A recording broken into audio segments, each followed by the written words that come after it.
Welcome to Impact, where immigrants and Americans discuss America today. I'm your host, Pamela Anchang.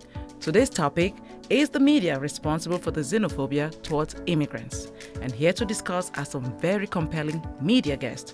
George Wu, Asian American and founder of Navigating the Rise, a podcast with the goal of empowering Asian minority to be their best. Dr. Foojan Zeine, a psychotherapist, international speaker, author, and television host. We have Ari Wilhelm, a filmmaker and TV producer of all things Latin American. We have Ari Lowell, an award-winning film and TV producer, who will be here with his partner, Ari. So welcome to the show, everybody. Thank you. Thank you for having us. Yes, today's one of those days where it's just people in media. How responsible are we in terms of, the conversations that take place about immigrants in this country, especially today? George, I'm curious to know what your take is in terms of the fact that are we holding the media responsible enough based on the narratives that we hear about immigrants in this country at this time? Yeah, definitely. So I'll actually break media down into 3 different parts. Yes. The first part is the traditional media, like journalism, newspaper, etc. Yes. Second, media is more focused on entertainment, like Hollywood, how they portray us. Yes. And third, which is the new one, is what I call social media. Yes. How that's being come across. So from what I understand with traditional media is that a lot of it holds immigrants in negative connotations. Yes. When I say negative, I don't mean like they call them out specifically, but they use words like undocumented, illegal immigrants to describe them. Immediately, that creates a negative perception already from that. If you look at all the statistics in one of the articles I read, is that about 86% of the articles are from non-immigrant speakers. Yes. And about the rest are a variety of immigrants. So you can see it's already heavily weighed towards that perception already. And then second, I mentioned is the Hollywood, right? Yes. Hollywood, their goal is to become an entertainer and to make things happening, make people happy. Yes. And people want to watch them. So what they did is they actually segmented every ethnicity into specific stereotype. So when you see one, you kind of have that intuitive notion, that's probably what's going to be like in order to be able to continue. Kind of like stereotyping? In that way, yes. And then lastly, with social media, people now can say whatever they want. A lot of things with the recent, say, when Trump gets to the president, people are more visible with their speech, right? So that caused a lot of issues. So I think for us in the media, it's very important to really educate what's facts, what's not facts, and really try to create an impartial idea of what that should be so that it's not negatively affecting the current immigrant in the United States. Absolutely. You've really just given us an overview because that's really what this is about. Dr. Foojan, tell me what your impressions are. Do you think that the ingrained practices that American media has skewed the listeners or the viewers' impression on immigration as being criminal and all the negative stereotypes that we hear all the time? Absolutely. I think that there's a fad that goes on and then the media goes forward with it and then creates it. Yes. So I could see where, as you were saying, George was saying, that, for example, it's okay and it's cool to be a British immigrant, a male British immigrant with the accent, or someone from South Africa or Australia with a particular accent. It's all cool. Like everybody wants to create that, and if they want it to be exotic, now they want more of them going into restaurants or different kind of publicity, they will utilize that type of accent and those type of group, and then they have this other idea about which immigrants are like the lower class or which immigrants are the higher class. But then the way that they put this, as you said beautifully, it's like immigrants does not mean that they're undocumented. For example, I came from Iran when it was the Shah's time. So as I entered here, I was the princess. I know. Everybody treated me like I'm the princess. Yes. Oh my God, you're from Iran. How cool. Yeah, it was cool. And then the hostage takings happened. And then they were running after all Iranians to kill them, stab them, put paint on them. Yes. We had a lot of issues. And then after a while, it was okay. They were cool again because all of the people who were coming in with high dollars, putting a lot of high businesses, doctors and professionals. And then suddenly right now, they're bad and they're axis of evil and all. And we're exactly the same people here. Absolutely. Absolutely. So it goes around and then it shifts, and that shift creates a way of being when you are with other people around, because everybody listens to this. And now the same person who was your neighbor who loved you and have a personal experience of you suddenly hear something in the radio and they don't know what to do with that now. Are you the one I loved and you were great, or are you the one that the media is giving me? Giving us. That's very interesting perspective. I want to hear your take on this, Ari, because you are not like the traditional media. You're entertainment, like Josh said, there are different categories of media. It's all media. It's entertainment. And you're in the industry, a filmmaker. What is your take on how media has been utilized to kind of weaponize the mindsets of Americans against immigrants? I think media has a big responsibility, but also we have, as being in entertainment, we have also a responsibility to change this and to portray immigrants the way we are. It's not only, like you were saying, immigrants, undocumented, and thieves. We are able to say, hey, we're immigrants and we're also doing really good things, and we are here to come to college and to leave something to this community. So I kind of like being right now in entertainment, because I feel like you can make a little bit of a change. Yes, you can, because people consume. Exactly. And it's amazing how, even today, people in high positions of government use Twitter, for example, for news, as a news source. They use social media, like what you're just saying, George, traditional ways of getting information, and not just your radio and television anymore. Social media has that much impact. Foojan, I'm curious to elaborate more on what you just talked about, because you have your own podcast.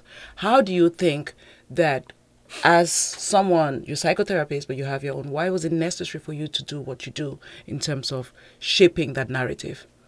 Well, I think that every one of us, first of all, are human beings. And when the world created access for us with airplanes to go around, and the economy created this global concept, now there's a way to come together from the similarities, although we see the beauty of the differences that we have. Yes. Look at this room. There's so many beautiful colors of skin and types and who we are, and male and female and all of that. There's a beauty in this difference, but we're so similar. Yes. Also, that we could get to understand each other. We get to be with each other and connect from those similarities.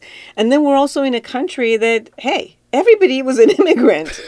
So, except a group of people who were Native Americans, and everybody else is. So, interestingly enough, the way that the media is at this point looking at immigrants are not only looking at immigrants as a group of people who just came from another country, but even first generation, second generation, third generations. If they're not white American, now they're calling them immigrants.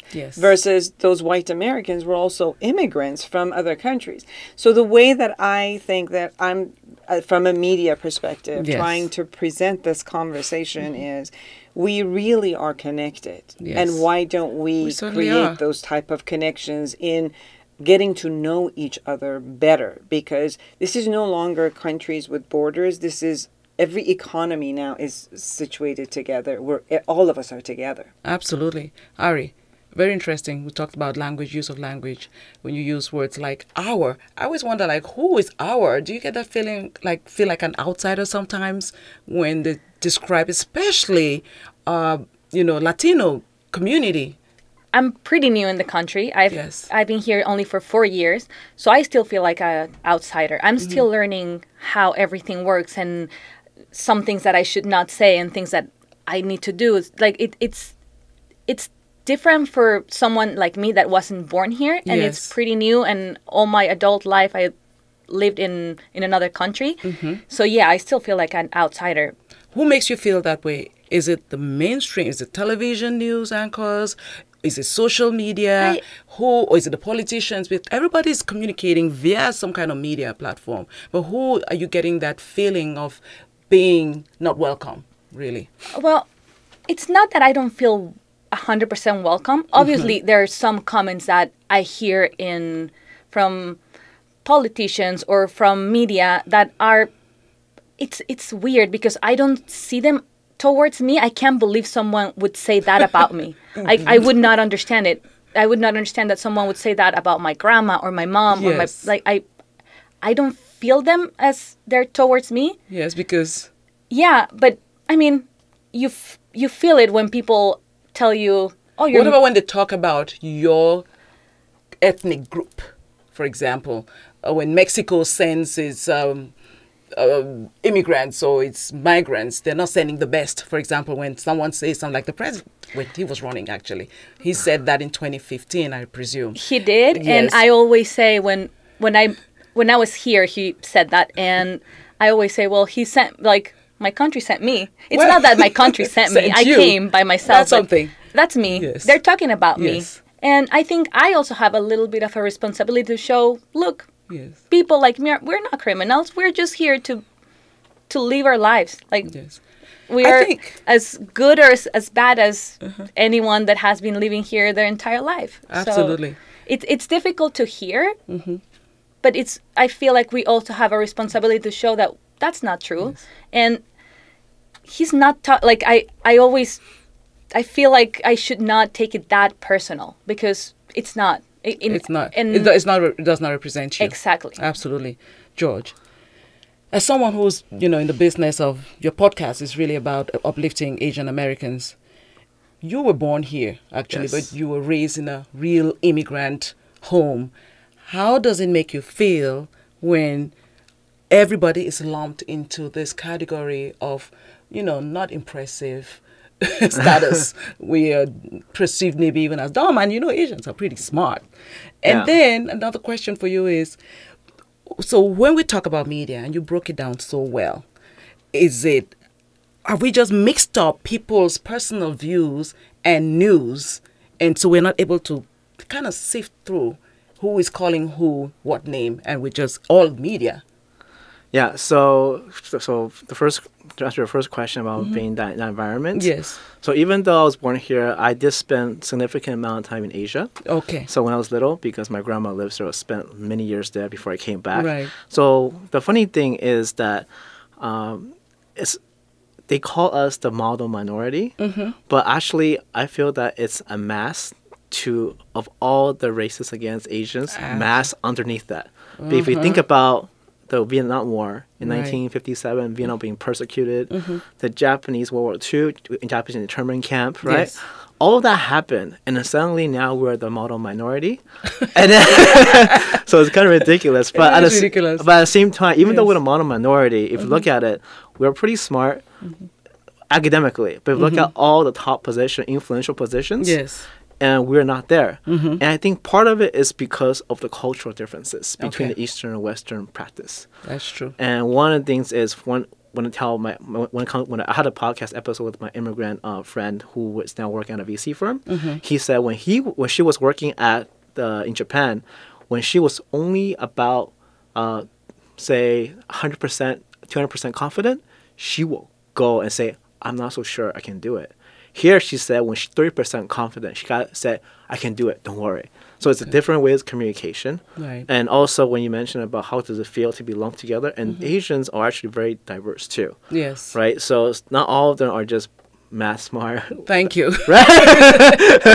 Sometimes it's good and sometimes it's bad, and Yeah. you just put it on the one stereotype. And also there are different types of Asians too. Absolutely. Right? So if you look at some of the Southeast Asians, they're actually not doing the best economically. Correct. It's mainly the East Asians that's actually doing the one economically. Yes.